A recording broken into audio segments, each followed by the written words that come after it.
तो अगला दो टेक्निकल टर्म आपके व्हाइट बोर्ड पर लिखा हुआ, एक है प्रिंसिपल एक्सिस। मैं आपको बताता हूँ। देखिए, मैंने आपको लेंस बनाने का तरीका सिखाया था। लेंस आप कैसे बनाते हो, अगर आप एक कॉन्वेक्स लेंस बनाते हो तो आप ये दो डिस्क लेकर, ये C1 और ये C2, ये इन दोनों का सेंटर है अलग अलग डिस्क का। अगर आप इसे इरेज कर दोगे कि आपका कॉन्वेक्स लेंस हो जाए। ओके, तो प्रिंसिपल एक्सिस और कुछ नहीं, इन दोनों सरफेस को ज्वाइन करने वाली लाइन का नाम है। ये है इसका प्रिंसिपल एक्सिस। ऐसे ही अगर हम कॉन्केव लेंस की बात करें तो कॉन्केव लेंस के लिए भी दो सेंटर ऑफ कर्वेचर होते हैं। अगर आप दोनों सेंटर ऑफ कर्वेचर को, यानी इसका ये C1 और इसका ये C2, अगर आप इसे ज्वाइन कर देंगे तो फिर आपको ये भी प्रिंसिपल एक्सिस मिल जाएगा। The line joining the centres of curvature of two surfaces of the lens is known as principal axis. तो ये प्रिंसिपल एक्सिस है, प्रिंसिपल एक्सिस, राइट। अच्छा, अगला टर्म जो लिखा हुआ है, देखिए ये सब टर्म एग्जाम के पॉइंट ऑफ व्यू से इम्पोर्टेंट नहीं है, लेकिन आपको इन टर्म्स के बारे में जानना इसलिए ज़रूरी है कि आगे बहुत सारे क्वेश्चंस ऐसे आएंगे जिनमें इन टर्म्स का इस्तेमाल हम लोग करने वाले हैं। तो जिन टर्म्स का हमें इस्तेमाल करना है वो हमें जरूर आना चाहिए। अब ऑप्टिकल सेंटर क्या बना है भाई? It is a point on the principal axis of the lens such that a ray of light passing through this point emerges parallel to direction of incidence. बड़ा इसका फिगर हम यहाँ बनाएंगे क्योंकि जगह थोड़ी कम पड़ गई है, इसलिए हम एक से ही समझाएंगे। देखो, जैसे मान लो तुम्हारे पास ये एक कॉन्वेक्स लेंस है, ठीक है, एक ही लेंस से समझ में आ जाएगा तुम्हारे। अब इसका एक सेंटर ऑफ कर्वेचर, इसका एक सेंटर ऑफ कर्वेचर, इसका ये वाला, इसका ये वाला, इन दोनों को हमने लाइन ज्वाइन किया तो ये प्रिंसिपल एक्सिस बन गया। ये तो अभी हमने बताया था। अब इस पर एक ऐसा पॉइंट जरूर होगा, देखो रे कहीं गिरी और गिर कर यहाँ आ गई ऐसे, और फिर जब वो निकलेगी लेंस के बाहर निकले तो वो पैरेलल हो जाए इसके इंसिडेंट रे के। तो उस पॉइंट को हम ऑप्टिकल सेंटर के नाम से जानते हैं। It is a point on the principal axis of the lens such that a ray of light passing through this point emerges parallel to its direction of incidence. ये incidence का direction है, इसके parallel ये emerge कर रही है। अच्छा, इसमें एक और नोट करने वाली बात है जिसे हम यहाँ आपको बता रहे हैं कि मान लीजिए अगर लेंस बहुत थिन है, बहुत थिन है, यूजुअली थिन ही लेंस माना जाएगा आपकी बुक में, तो फिर ऑप्टिकल सेंटर एक ऐसा पॉइंट होगा जिस पर रे पड़ने के बाद अनडिविएटेड जाएगी, यानी जैसे गई है वैसे ही वापस जाएगी। कोई डेविएशन, कोई रिफ्रैक्शन इसके रास्ते में नहीं होगा। लेकिन इसकी कंडीशन क्या होती है कि लेंस का थिन होना जरूरी है।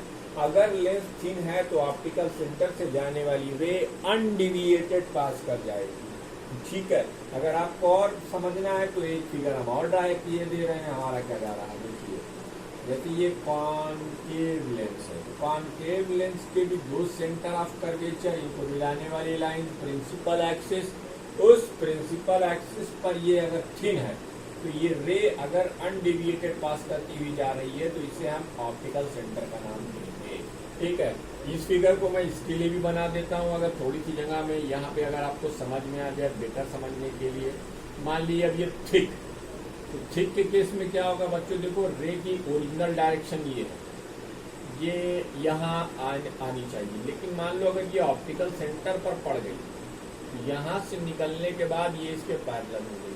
इसके बाद का फिगर ये और ये दोनों थिक लेंस के लिए, इसके लिए थिक लेंस, ये भी थिक लेंस है और ये भी थिक लेंस है। थिक का मतलब मोटा, और ये क्या थिन लेंसेज के लिए है, ठीक है। याद रखिएगा, optical centre is the point from which the ray pass undeviated और after refraction through the lens it becomes parallel to the incident ray. That point is known as optical center, and the line joining the two center of curvature is known as principal axis. तो अब हमने आपके सामने चार term explain कर दिए। पांचवा term है हमारा प्रिंसिपल फोकाई, अब हम उसे डिस्कस करेंगे, लेकिन पहले आप इसको नोट कर लीजिए।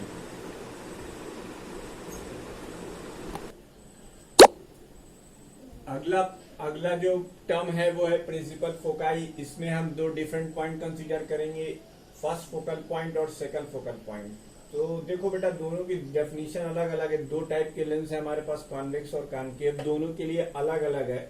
तो first focal point of a convex lens is a point F1 on the principal axis of the lens such that the rays of light coming from it becomes parallel to the principal axis after refraction through the lens। ठीक है, इसको बजाय यहाँ लिखने के अगर हम समझना चाहें तो देखो, हमने ये बनाया तुम्हारे लिए कॉन्वेक्स लेंस। अब इसका ये है इसका प्रिंसिपल एक्सिस।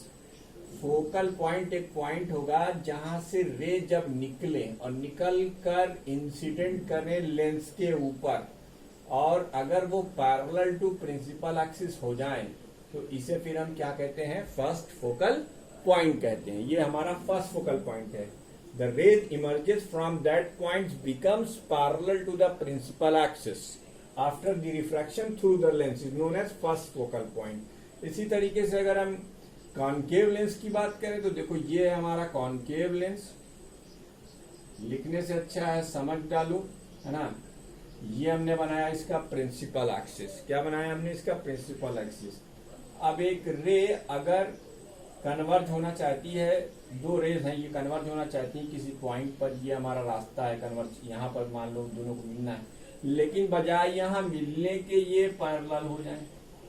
क्या हो जाए, पैरेलल हो जाए, तो वो पॉइंट आपका first focal point for concave lens हो जाएगा।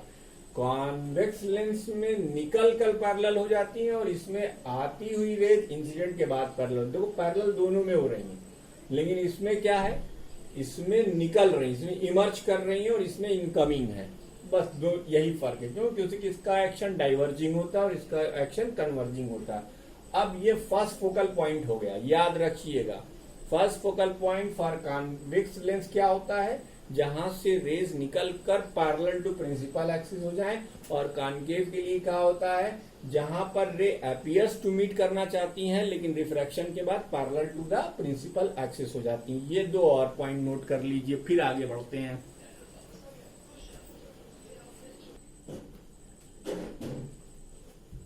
तो अब ये प्रिंसिपल फोकाई में दूसरा second focal point. Second focal point भी बहुत आसान है, ये जो लिखा है इसे तो आप नोट कर ही लेंगे। सेकंड फोकल पॉइंट आप कैसे पहचानोगे, सेकंड फोकल पॉइंट के लिए देखो, हमने ये कॉन्वेक्स लेंस बनाया, ये इसका प्रिंसिपल एक्सिस है। क्या है बेटा, इसका प्रिंसिपल एक्सिस। अगर पैरेलल दो रेज आ रही हैं, उसमें क्या था, वहां से रे निकल कर पैरेलल हो रही थी, यहाँ रेज पैरेलल आ रही हैं, वो रिफ्रैक्शन के बाद जिस पॉइंट पर मिलेंगी वो उसका सेकंड फोकाई होगा, यानी F2। ये वो पॉइंट है जहां पर parallel rays after the refraction meet करती हैं कॉन्वेक्स लेंस के लिए। अब अगर हम कॉनकेव की बात करेंगे तो कॉनकेव का सेकंड फोकल पॉइंट कहाँ होगा, जरा तुमने ध्यान दिया। कॉन्वेक्स का फर्स्ट फोकल पॉइंट इधर था तो सेकंड फोकल पॉइंट इधर है। अब कॉनकेव का फर्स्ट फोकल पॉइंट इधर था तो क्वाइट ऑब्वियस है कि इसका सेकंड फोकल पॉइंट इधर होगा। लेकिन वो कैसे होगा, वो देखो, यहाँ भी पैरेलल आती हुई दो रेज है, यहाँ भी पैरेलल आती हुई दो रेज है और ये डाइवर्ज करेंगे, लेकिन जिस पॉइंट से ये डाइवर्ज करती हुई अपीयर करती है, जिस पॉइंट से ये डाइवर्ज करती हुई अपीयर करती है, वो पॉइंट हमारा सेकंड फोकल पॉइंट है F2। तो ये दो फोकल पॉइंट और हो गए। अब एक तुम बात याद रखो कि अगर प्रिंसिपल एक्सिस की रे पैरेलल आती है कॉन्वेक्स में तो फिर वो फोकस पे मीट करेगी, ठीक है, ये याद रखना। और अगर कॉनकेव के पैरेलल आती है तो वो डाइवर्ज हो जाएगी। अगर कॉन्वेक्स लेंस से कॉन्वेक्स लेंस के पहले कोई पॉइंट है जहां से रेज निकल रही है और निकल कर पैरेलल हो जा रही तो वो फर्स्ट फोकल पॉइंट है ये। और यही हाल उसका भी करना है कि दो रेज एक्चुअली अपीयर करना चाहती हैं, मीट करना चाहती हैं एक पॉइंट पर कॉनकेव लेंस के लिए, लेकिन वो रिफ्रैक्शन के बाद पैरेलल हो जाएं तो फिर वो फर्स्ट फोकल पॉइंट है। तो ये चार फोकल पॉइंट है, लेकिन तुम्हें एक बात याद रखनी है, पैरेलल रे कन्वर्ज होंगी या डाइवर्जिंग रे पैरेलल हो जाएंगी कॉन्वेक्स लेंस के लिए। और कॉनकेव लेंस के लिए क्या होगा, या तो आती हुई रे पैरेलल हो जाती हैं तो वो पॉइंट फोकल पॉइंट हो जाता है, या पैरेलल रे डाइवर्ज कर जाती हैं तो फिर वो पॉइंट फोकल पॉइंट हो जाता है। फोकल पॉइंट का ये कहानी आपको याद रखनी है, इसे भी नोट कर लीजिए। आगे बढ़ते हैं।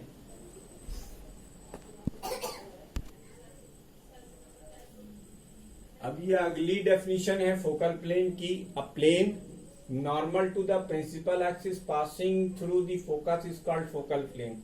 बच्चों लेंस के केस में आपने देखा कि दो फोकल पॉइंट होते हैं, तो अगर दो फोकल पॉइंट है तो फिर इसका मतलब दो फोकल प्लेन भी होंगे। ठीक है, चलो हम इसको और बेटर समझाने के लिए तुम्हारे सामने कुछ डायग्राम्स का सहारा लेते हैं। ऑप्टिक्स क्वाइट इंटरेस्टिंग हो जाती है अगर आपको डायग्राम खींचने आता हो, है ना। ये आप जानते हैं ऑप्टिकल सेंटर है और ये प्रिंसिपल एक्सिस है। मान लीजिए कि आपके पास कुछ रेज ऐसे पैरेलल आ रही हैं। क्या आ रही है? पैरेलल आ रही हैं। ठीक, तो ये ऑप्टिकल सेंटर वाली रे तो अनडिविएटेड जाएगी, ये मैं आपको पहले ही बता चुका हूं। इसके साथ तो आप छेड़छाड़ करेंगे नहीं। ठीक है, ये फिर एक रे ऐसे आ रही है। अभी इनका क्या करना मैं बताता हूं आपको। ठीक, ये देखिए ये 5-6 रेज हैं, 5 रेज हमने ली। तो डू नॉट टच द रे which is Passage through the optical centre, उसको टच मत करिए।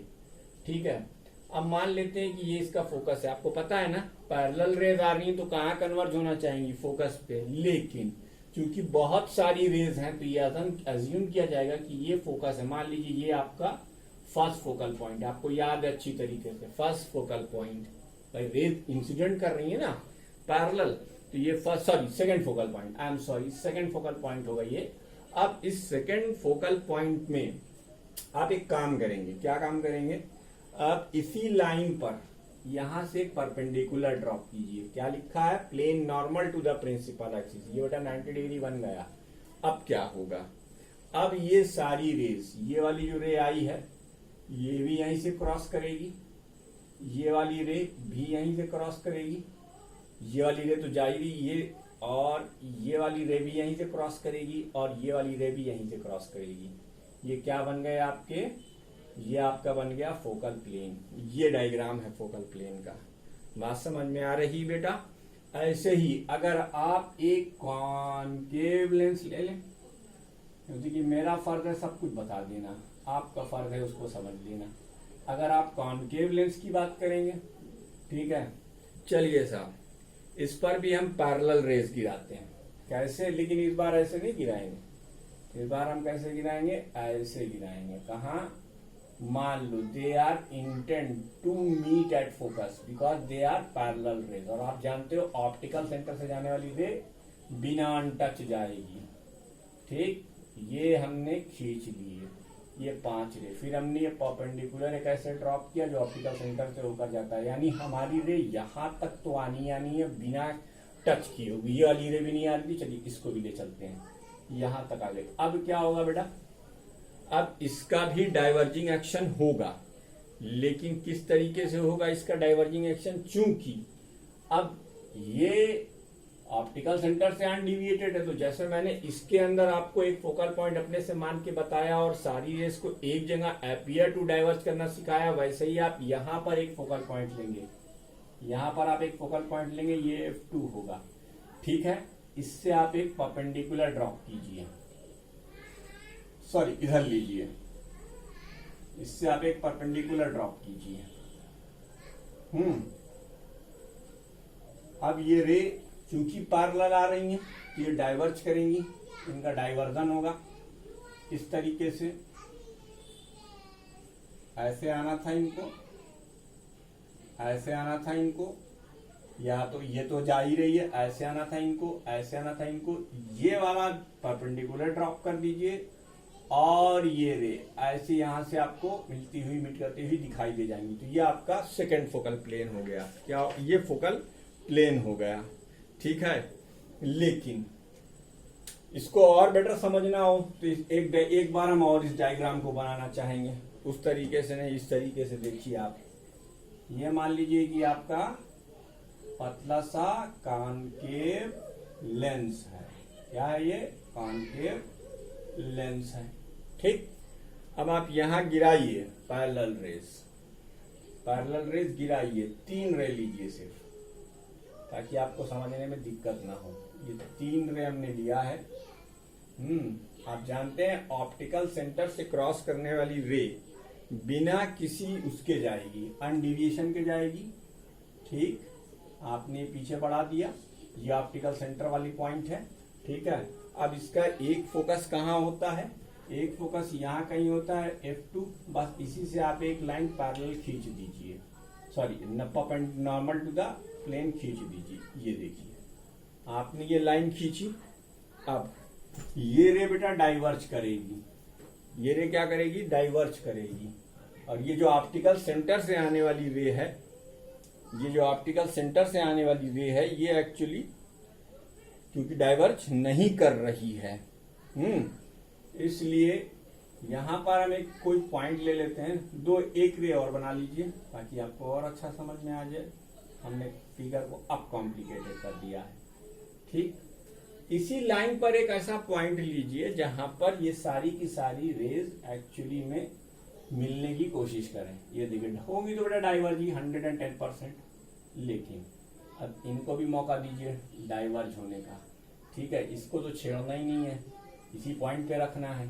फिर इसको भी डाइवर्ज कराइए ऐसे ताकि ये देखिए यहाँ पर आ जाए, फिर इसको भी डाइवर्ज कराइए ऐसे और ये यहाँ पर आ जाए। ये हो गया फोकल प्लेन। तो ये इसका फोकल प्लेन, ये इसका फोकल प्लेन। ये हो सकता है पूछ ले आपसे, a plane passing through the focus and perpendicular to the principal axis is known as focal plane. या आप वो कह सकते हैं कि एक ऐसा प्लेन जिसमें पैरेलल रेज फोकस से जाता हुआ, वो प्लेन का मतलब क्या समझ रहे हैं आप? एरोप्लेन मत समझ लीजिएगा। जैसे मेरे हाथ में ये कागज है, ये प्लेन है। ठीक है, ये आपका प्रिंसिपल एक्सिस है, इस एक्सिस के परपेंडिकुलर ये प्लेन हुआ। इस प्लेन में, इस प्लेन के अंदर ये प्लेन फोकस से पास होता हुआ जाएगा। ये जरूरी नहीं कि ठीक मिडिल पॉइंट से जाए, लेकिन इससे पास होता हुआ जाएगा, तो ये फोकस हो जाएगा, सॉरी फोकल प्लेन हो जाएगा। ठीक है, अगला इसमें जो हेडिंग है, अब मैं समय नहीं खराब करूंगा, फोकल लेंथ। बस ये लास्ट है इसके, ये चैप्टर ए यहीं पर एंड अप होगा। फोकल लेंथ बच्चों देखो, अभी अभी हमने आपके सामने एक फिगर बनाया था, ये फिगर आप फिर से देख लो। ठीक है, अगर रेज इंसिडेंट के बाद, या आपने देखा पैरेलल रेज जब आएंगी तो लेंस के किसी एक पॉइंट पर मीट करेंगी, आप उसे क्या कहते हो? Focal point. क्या कहते हो? Focal point. तो ये जो डिस्टेंस होती है, the distance of the focus from the optical centre is known as focal length. अगर कॉनकेव लेंस की बात की जाए तो कॉनकेव लेंस के अंदर भी यही चीज होगी। ठीक है, आपने पैरेलल रेज लाए और ये डाइवर्ज कर गए, लेकिन ये डाइवर्ज करते हुए जहां से दिखाई दे रहे वो पॉइंट आपका क्या कहलाएगा? Focal length. The distance of the focus from the optical centre. आप ये याद रखेंगे, क्या याद रखेंगे? The distance of the focus from the optical centre, from the optical centre is known as focal length. इसे फोकल लेंथ कहते हैं। ठीक है, ये आपकी फोकल लेंथ होती है। तो ये सारे टर्म्स मैंने आपके सामने रख दिए। अब आप तैयार हैं लेंस के रिफ्रैक्शन और उससे रिलेटेड फार्मूलाज को सीखने के लिए। रिफ्रैक्शन आप बहुत अच्छे से जानते हैं। 5.4 हेडिंग छोड़ दीजिएगा, उसका कोई मतलब नहीं है आपके लिए, उसका कोई यूज भी नहीं है, परेशान होने की जरूरत नहीं है। बस एक काम करिएगा, कॉपी में अपने आपकी अगर वो आपके पास बुक है तो difference between the concave and convex lens लिख लीजिएगा प्लीज। और इसकी एक्सरसाइज बहुत ही आसान है, इसमें ऐसा कोई क्वेश्चन नहीं है जो आप ना कर सकें। अगर आपको किसी क्वेश्चन में दिक्कत आती है तो आप मुझसे पर्सनली मैसेज कर पूछ सकते हैं, मैं उसका सोल्यूशन आपको बता दूंगा। यहीं पे समाप्त होता है हमारा चैप्टर 5A। अब हम लोग प्रोसीड करेंगे 5B की तरफ।